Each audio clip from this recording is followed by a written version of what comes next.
सी news पर वक्त है न्यूज बुलेटिन का, जिसमें हम जानेंगे कि अंबेडकर नगर में किसका कराया गया प्रशिक्षण, बांदा में किसके द्वारा सौंपा गया ज्ञापन और जसपुर पुलिस ने किसके खिलाफ किया मुकदमा दर्ज। ऐसी और भी खबरों को जानेंगे विस्तार से इस वक्त की बड़ी खबरों में। अंबेडकर नगर में त्रिस्तरीय पंचायत सामान्य निर्वाचन 2021 को सकुशल, शांतिपूर्ण एवं पारदर्शितापूर्ण संपन्न कराने हेतु राज्य निर्वाचन आयोग उत्तर प्रदेश के निर्देश के क्रम में जिला निर्वाचन अधिकारी जिलाधिकारी सैमुअल पॉल एन की अध्यक्षता में लोहिया भवन सभागार में निर्वाचन अधिकारी, सहायक निर्वाचन अधिकारी का प्रशिक्षण कराया गया। इस मौके पर मुख्य विकास अधिकारी घनश्याम मीणा, उप जिला निर्वाचन अधिकारी अपर जिलाधिकारी डॉक्टर पंकज कुमार वर्मा, सहायक निर्वाचन अधिकारी डॉक्टर महेश चंद द्विवेदी तथा इस हेतु लगाए गए निर्वाचन अधिकारी, सहायक निर्वाचन अधिकारी मौके पर उपस्थित रहे। अंबेडकर नगर से सी न्यूज संवाददाता अजय कुमार उपाध्याय की रिपोर्ट। बता दें कि अमेठी के विकासखंड बाजार शुक्ल क्षेत्र के ग्राम पंचायत मवैया रहमतगढ़ के गांव पूरे शुक्लन में सामूहिक रूप से ग्रामीणों द्वारा 9 दिवसीय राम कथा का भव्य आयोजन किया गया।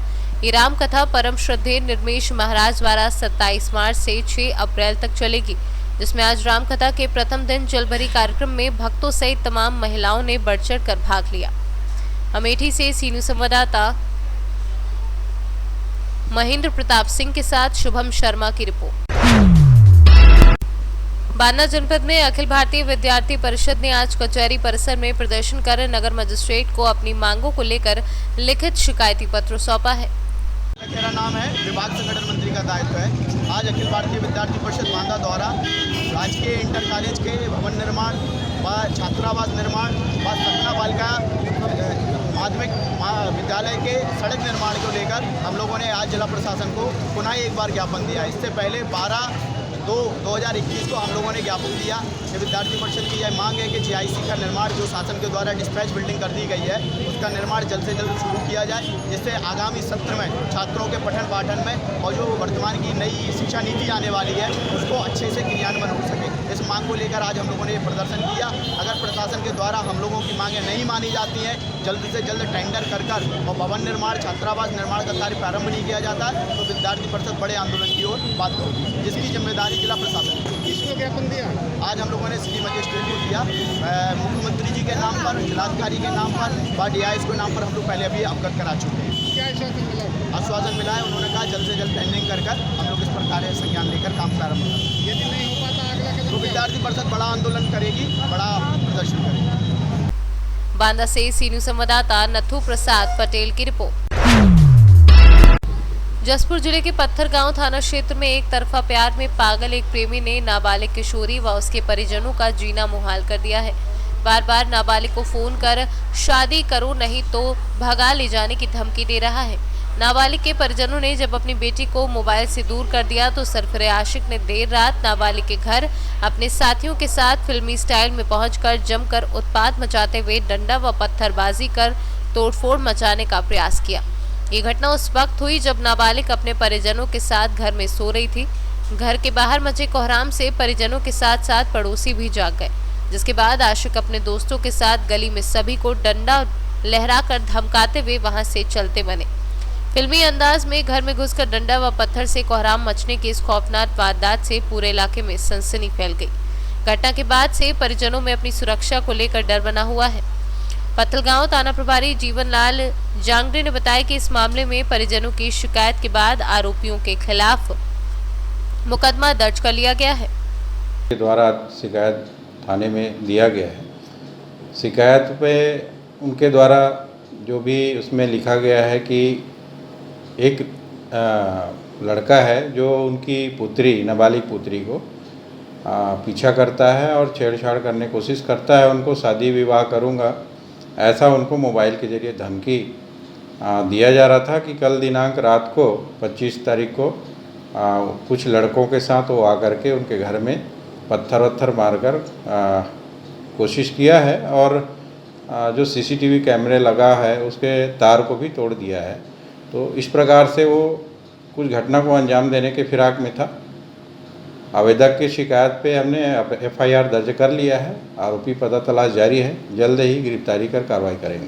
कितने लोग थे सर इसमें? अभी उनके बताए अनुसार 4 से 5 लोग होंगे। जसपुर से सीनू संवाददाता श्याम नारायण की रिपोर्ट। झांसी खजुराहो राष्ट्रीय राजमार्ग के अंबेडकर तिराहे पर भारतीय किसान यूनियन ने सड़क जाम कर राष्ट्रपति को संबोधित ज्ञापन उपजिलाधिकारी को दिया।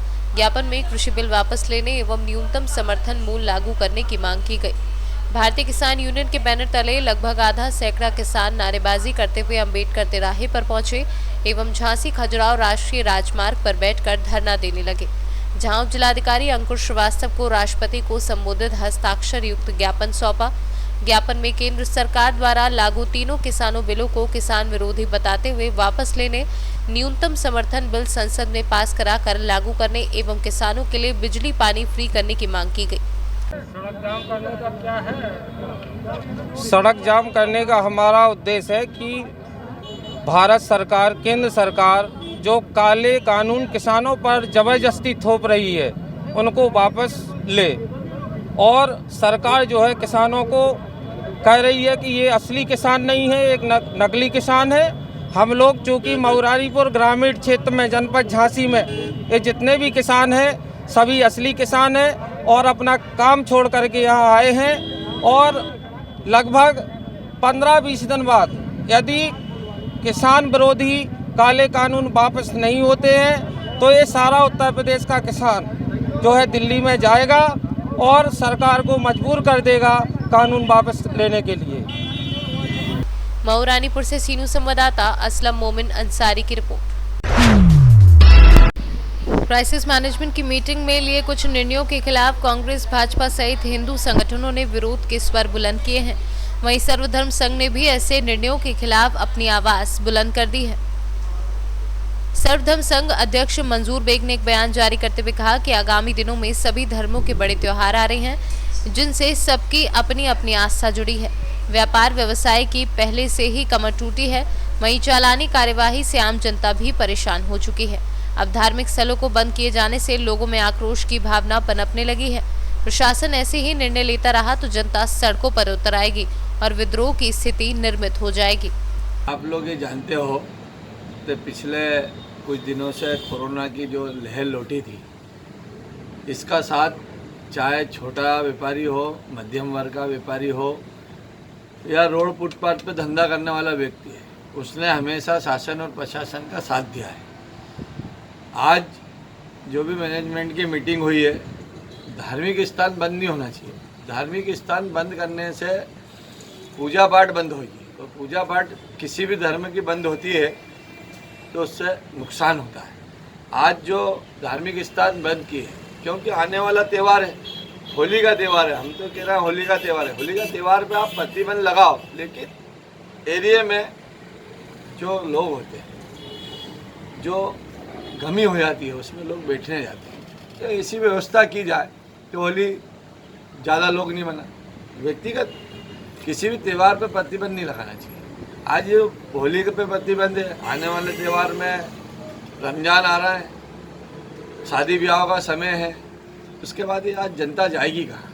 व्यापारी तो परेशान है, फुटपाथ पे बैठने वाला व्यापारी परेशान, बड़ा व्यापारी परेशान है, तो आम जनता परेशान रहेगी और आम जनता हमेशा शासन प्रशासन का साथ देती है। आज मेरी मांग ये है, आपके चैनल के माध्यम से मैं मांग कर रहा हूँ कि जनता जब साथ दे रही है तो उसको अभी साथ जिला प्रशासन और शासन को उसकी सारी समस्याओं को देखने के बाद सारा निर्णय लेना चाहिए। निर्णय हो रहा है मैनेजमेंट कमेटी में, निर्णय हो रहा है शासन स्तर पर, तो पहला सब आम जनता से, धार्मिक लोगों से बैठक करी जाए, सभी धर्म के लोगों को वहाँ बुलाया जाए और बैठक करके ही किया जाए। हम इस संबंध में मंत्री जी से भी बात करेंगे कि ऐसा कोई निर्णय करा जाए। ठीक है, 9 बजे बंद कर देंगे व्यापारी, आप बोलोगे तो 8 बजे बंद कर देंगे, लेकिन ऐसे कोई व्यवस्था की जाए तो सुचारू रूप से व्यापार भी चलता रहे, कामकाज भी सुचारू रूप से चलता रहे और आस्था जिनकी जिस धार्मिक जनता की आस्था है वहाँ आस्था बनी रहे। इंदौर से सीनू संवाददाता सुरेश बैरागी के साथ रेखा बैरागी की रिपोर्ट।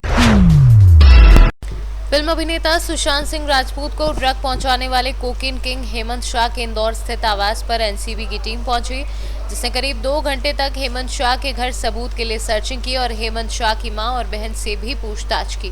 वहीं डीआईजी हरिनारायण चारी मिश्रा ने बताया कि ड्रग्स के मामले में अब तक 30 लोगों पर कार्यवाही की जा चुकी है। उसमें कुछ मामलों में उसके ड्रग्स के मामलों में और मुख्य तौर पर NDPS के मामलों में उसकी संलिप्तता रही है। पुलिस यहाँ के मामलों में भी कुछ लेकर के उससे पूछताछ करेगी, जानकारियाँ निकालेगी, क्योंकि यहाँ के जो नेटवर्क हैं पुलिस ने कई राज्यों में कार्रवाइयाँ की हैं, जिसमें मध्य प्रदेश, महाराष्ट्र, गुजरात, आंध्र प्रदेश जैसे राज्य सम्मिलित हैं। अगर उसकी कुछ संलिप्तता होगी तो पुलिस उसे फिर अलग से लेकर अधिकारियों ने भी चर्चा की, कोई रिकॉर्ड वगैरह मांगा है? मुख्य तौर पर हमारी स्थानीय टीम ने उसके बारे में संपर्क किया है। यहाँ से जुड़े कुछ स्थानीय सूत्र अगर पुख्ता तौर पर उपलब्ध होते हैं तो पुलिस उसमें आगे बढ़ेगी। सर, ड्रग का कनेक्शन बॉलीवुड तक जा ही रहा है, बार-बार एक ही चर्चाओं में है। किस तरह से हमारा पूरा फोकस किसी भी दूसरे राज्य पर या वहाँ की स्थानीय समस्याओं पर या किसी बॉलीवुड पर निश्चित तौर पे नहीं है। हमारा पूरा जो फोकस है, हमने इसके पूरे तौर पे जो पूरा तंत्र था उसको नष्ट किया है, उसको ध्वस्त किया है, और हमारा पूरा फोकस स्थानीय समस्याओं पर है, यहाँ के युवाओं को उससे मुक्त कराने पर है।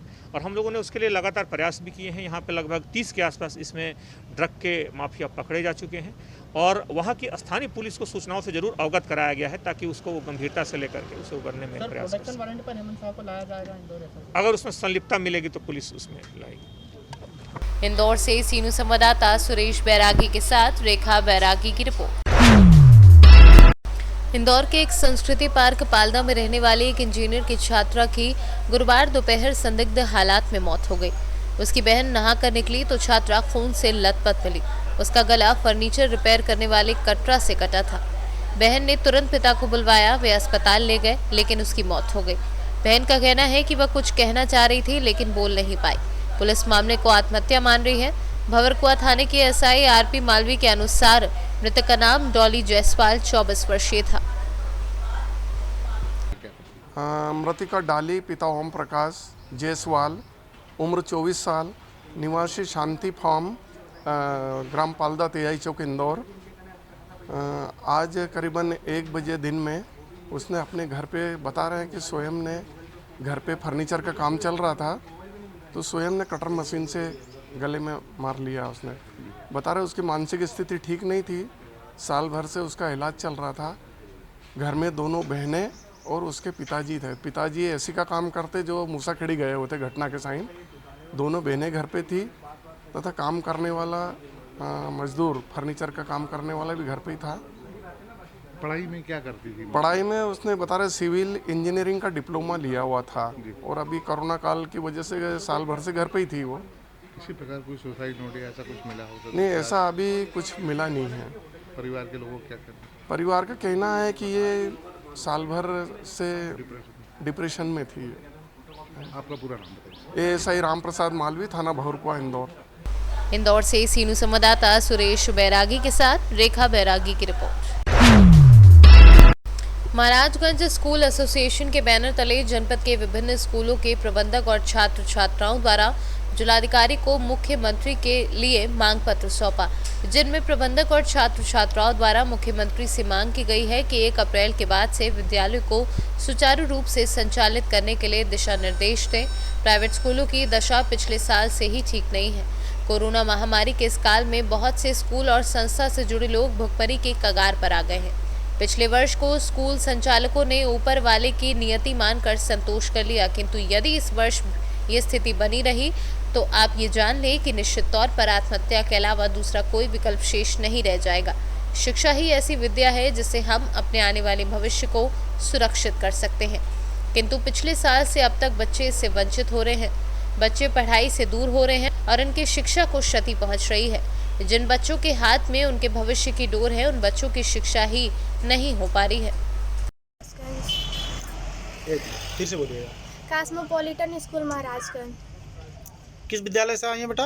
Cosmopolitan school Maharajganj. ये स्कूल बंद होने से आपके पढ़ाई पे क्या प्रभाव पड़ रहा है? सर, बहुत प्रभाव पड़ रहा है। हमारे भविष्य का सवाल है। अगर हम पढ़ेंगे नहीं तो मतलब हम कैसे कुछ आगे बढ़ पाएंगे। जो गवर्नमेंट ने ऑनलाइन और या आपके विद्यालय ने ऑनलाइन की क्लासें चलाई थी, उससे आपको आपके शिक्षा के लिए कहाँ तक सहयोग मिला है? सर, कुछ नहीं मिला है। आखिर ऐसा क्यों? किस वजह से आपको कुछ नहीं मिल पा रहा था? सर, मतलब मोबाइल की व्यवस्था या इंटरनेट की व्यवस्था सुचारू रूप से है आपके पास कि नहीं है? नहीं है। नहीं है। स्कूल खोला 1 अप्रैल से, वो अच्छा है। अच्छा, गवर्नमेंट के लिए कुछ कहना चाहती हैं कि क्या आगे स्कूल खुले या बंद होने पे सर हम उनसे ये कहना चाहते हैं कि बस वो 1 अप्रैल से स्कूल खोल दें और बंद ना करा। जो कोविड-19 की जो भी वो रहेगी हम लोग उसका पालन करेंगे। बेशक, गुड। महाराजगंज से सी न्यूज़ संवाददाता इरफान अहमद की रिपोर्ट। जिला पुंछ के राजा सुखदेव सिंह हॉस्पिटल में सस्ती दवाई की दुकान जनौषधि के नाम पर खुली थी, काफी अरसे से बंद है। इस पर एडवोकेट संजय रैना ने विस्तार से बताया।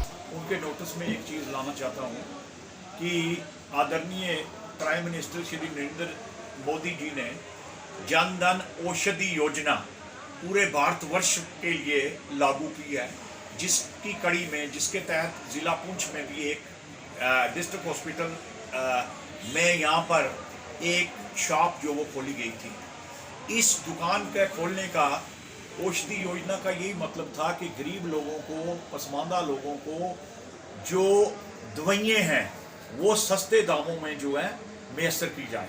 तो उसी तहत यहाँ पर राजा सुखदेव सिंह हॉस्पिटल के अंदर भी हमारे एक व्यक्ति ने यहाँ पर वो काम शुरू किया था। कुछ महीने वो दुकान चली, उसमें काफ़ी लोगों को बेनिफिट हुआ था क्योंकि काफ़ी सस्ते दामों से वहाँ पर दवाइयाँ मिलती थी।